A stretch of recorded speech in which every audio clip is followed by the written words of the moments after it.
Welcome to the core. The first topic is friendship and business. So the way the conversation goes on the core, opinions are shared clockwise or anti-clockwise, depending on how heated it becomes. There's something that my younger sister said to me years ago, which I still hold very dear. And I'm going to say it in Yoruba and then interpret for those who don't understand. Toba muniwa funware, wa dasilara. If you know the person for who they are, you will not take anything that they do to heart because that's who they are. So if you understand who the person is that you're walking with, working with, doing business with, doing friendship with, then you will not take anything, you won't hold anything too tightly. So everything for me is an experience to learn about the next person.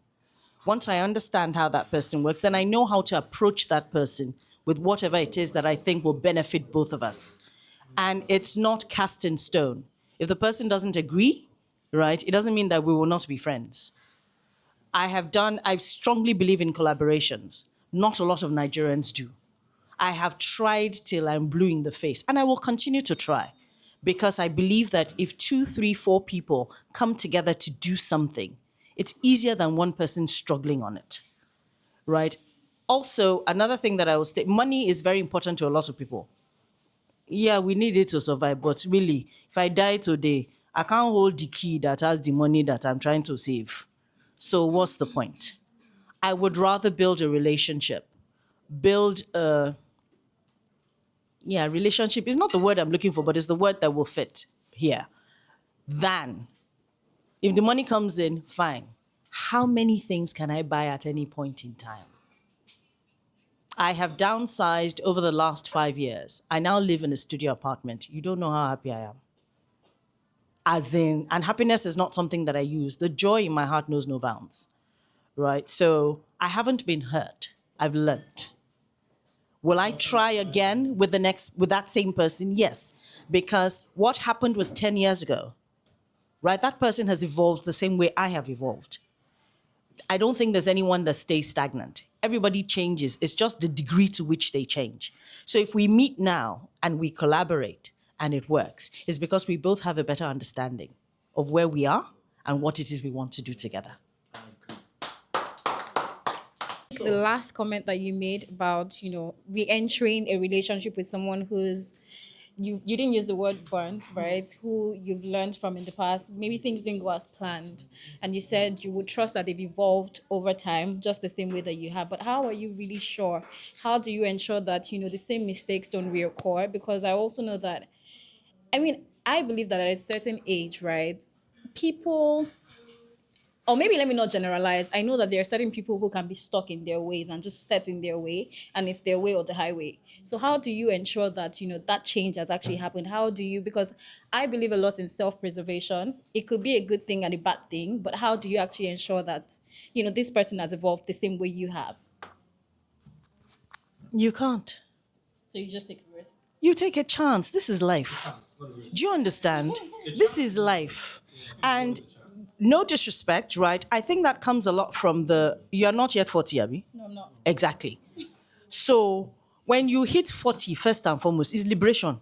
First, you get to know who you are as a person, what you can take and what you can't. When you hit 50, you damn it all. Do you understand? Everything for me personally, that I'm standing here is chance, right? I could be dead the next minute. I'm not promised the next breath that comes out of my. So why will I not chance something? It's a 50-50. I don't like that word, but it's either it goes left or it goes right.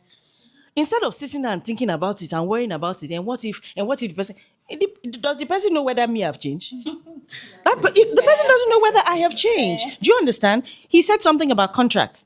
If we sign contract, and I've never looked at it like that, if we sign contract and I decide after signing that contract, oh boy, oh yo, I'm not going to do anything on that contract, what can you do? You can't do jack. We are all stuck in our ways, whether we like it or not. Every single one of us is stuck in our ways. But you cannot move an inch if you decide that you're going to stay stuck in your way. So you know what? Throw it up in the air, right? And let it fall where it may. The only thing we have that is real is the moment. time we just use time to what am I calling? We use time. Put it this way: time actually doesn't exist. We use time to just gauge what we're doing. Because if you call somebody in China now, it's 8 hours ahead of us, and they're in tomorrow. So will you say you time travel to tomorrow? No, you have the same moment, right? If you live your life moment by moment, is what happened to me this moment I'm enjoying. Yeah. So we are not present. So how can you see the goodness that's in the moment when you are boom, boom, boom? So I don't care what you don't do before. If this moment where you did, you talk to me, it feel me like, you see, the pointer for me is how I feel. Do I feel somehow uncomfortable with that discussion? Or do I feel like, once it settles out in my mind that it's filled with me, I go to talk like parrots. You get my point? If I sit down here now, the thing no enter my mind, I go sit down, everybody go, they talk, I no go. So you try to learn by the moment for your own good. I think I've gotten to my threshold when it comes to friendships, and business now. Like, my understanding of friendship came from seeing how my father and my mother had friends. What I've seen is that people are raised different, and in Nigeria, where you have everybody's trying to survive, people are always trying to get one up you, and from uni to now, it's constantly, I'm just always very straightforward. And I'll always say, let's just forget about the money, you understand, or whatever it is. The fact that we are friends. And my rule is, as long as you didn't kill anybody, as long as you didn't rape anybody, we can sort it out. That's my standard, you understand? And just come, let's talk about it. Yes, I'll be pissed, but we'll move past it. And it makes no sense when we just dance around it and everything just blows up in our faces. I'm like, there needs to be repercussions for bad behavior.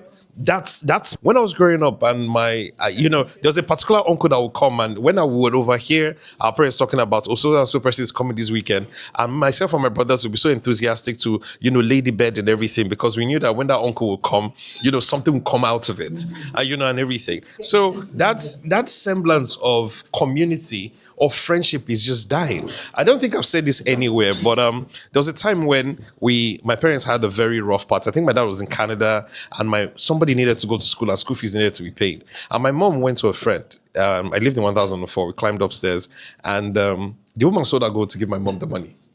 And today, I'm just like, it's weird when people will hit me up, and I know I have this money, but I can't give it to you because I don't trust that you will return it. And I don't want things to be weird between us. Now you just look around and it's always like somebody's trying to get a one-up on you. From like domestic staff to colleagues at work, to your bosses. Friendship and business. I've had my share. And when I put my money into things, it's not for the thing that the person does, actually. It's for the person. I trust people. I put my money on people, not the thing. Like, now my guy be this. In they do something. In need investment. Now my guy be this. That's why I put my money, not on. But I've learned the hard way. So, I knew a guy.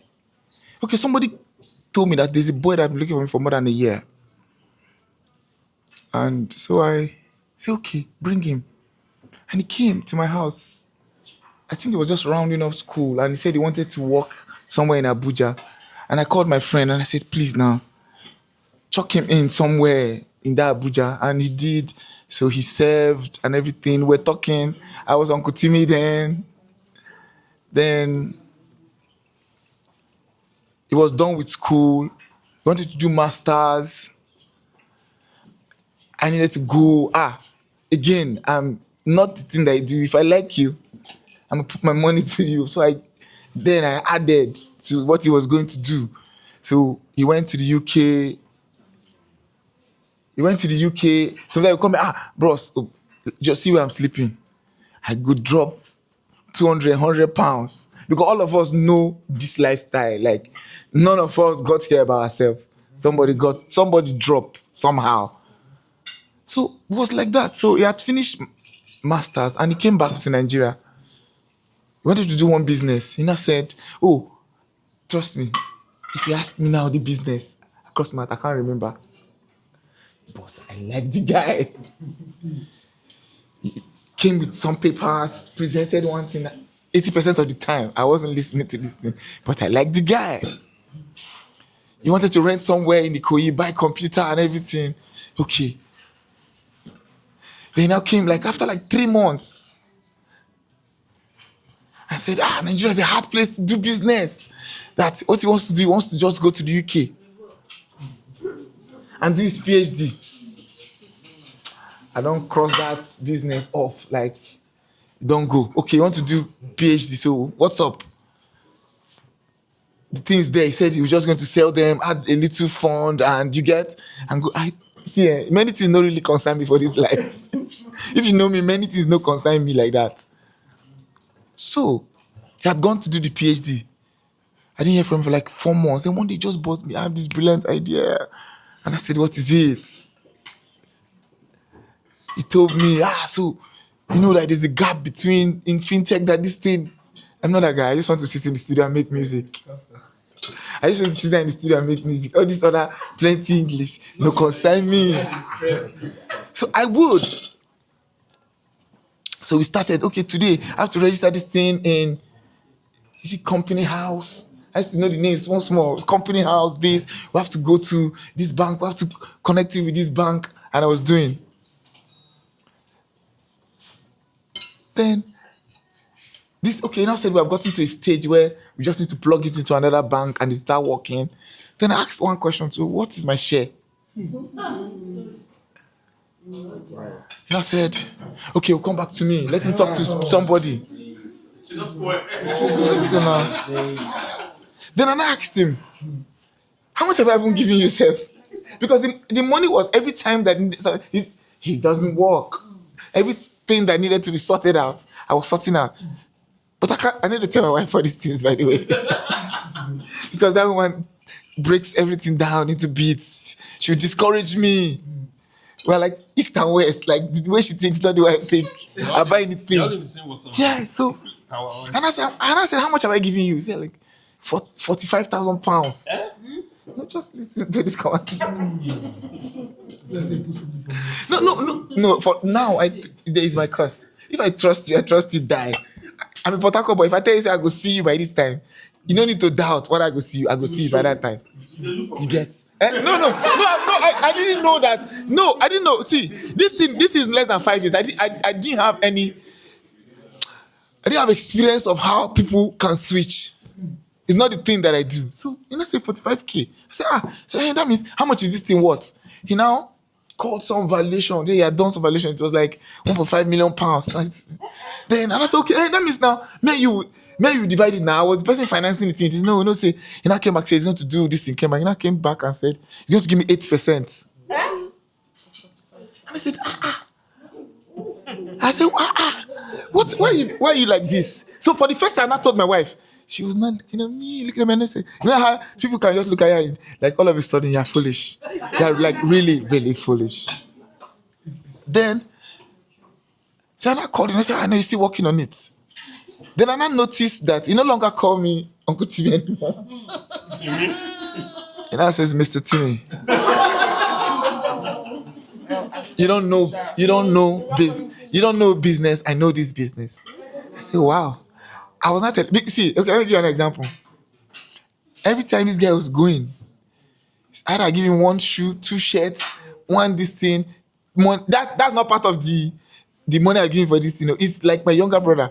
If I'm I was recording a Christmas album in yes, I was recording a Christmas album in the UK. Then I had a hotel and I had a per diem. He was going to school from my hotel room every day.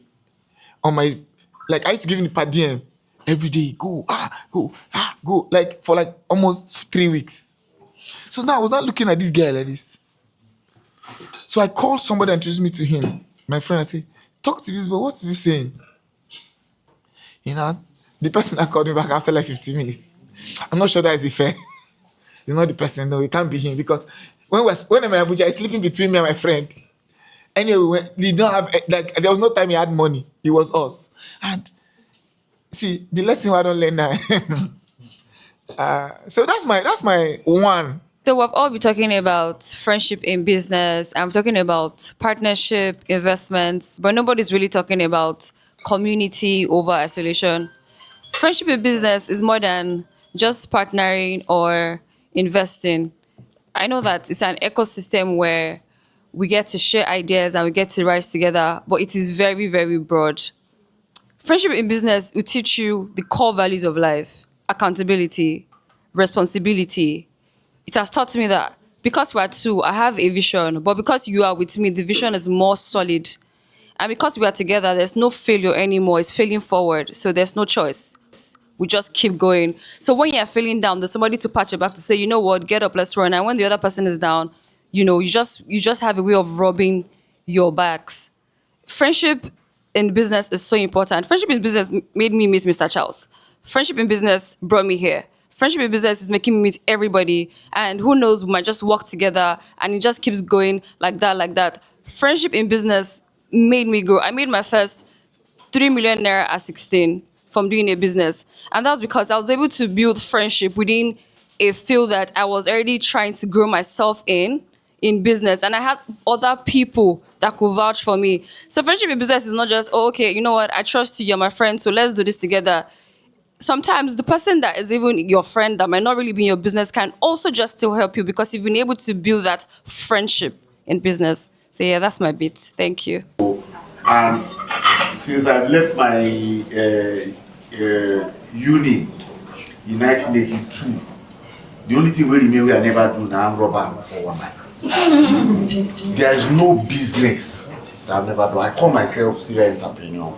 I've had people, I have a lot of friends, but see what I normally do is that the money I cannot dash you, I can never give you. So even if you tell me, give me this, borrow me this, and the one way I feel dash, now here I go give. I will tell you how to fish, not give you money, because money will spoil friends. Always. You understand what I'm saying?